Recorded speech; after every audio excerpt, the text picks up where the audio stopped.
So, today I'm going to talk about a story that happened shortly after the first time my son walked himself home from the school bus by himself. So, about 11 years ago, right after marrying my husband, we moved to Fayetteville, North Carolina. It's a city that's just right outside Fort Bragg, where he was stationed at the time. My husband, my son, and I had all previously moved from Virginia, and in Virginia, you're not allowed to leave elementary kids from preschool all the way up to 5th grade unattended while getting to and from the school bus. Well, in Fayetteville, that just wasn't the case. So we started out going regular and everything, and I did it anyways because it's my little precious angel, my first kid and everything, and I was just very protective.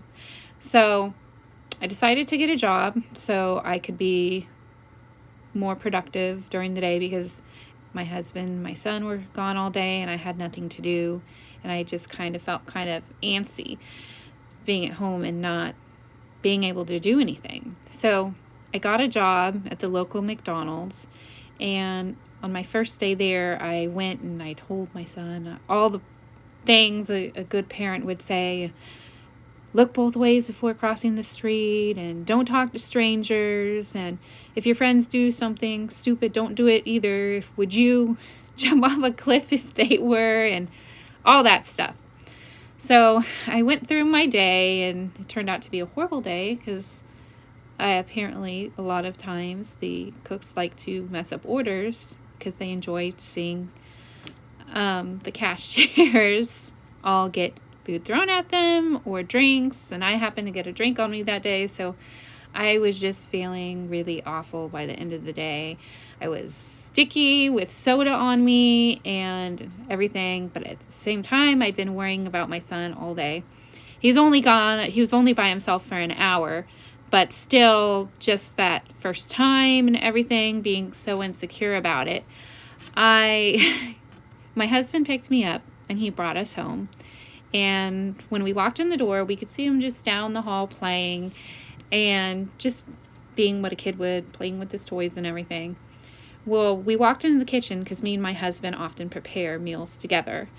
And there were clumps of hair, like all over the floor. Not even kidding. So the next thing we did was we called him in for questioning. And upon calling him and questioning, he said the usual, I don't know, that a kid would say. And then eventually he came around to tell us the story how the cat found some bubble gum in his backpack, and the cat had chewed it, and our cat was Bojangles, and then she had spit it in his hair. And because he didn't want Bojangles to get in trouble, he decided to help her cut the bubble gum out of his hair, which they were both unsuccessful at. But I guess the thing that you learn from this, the point of it, is children are going to lie if left unattended, and they're going to try and get away with things.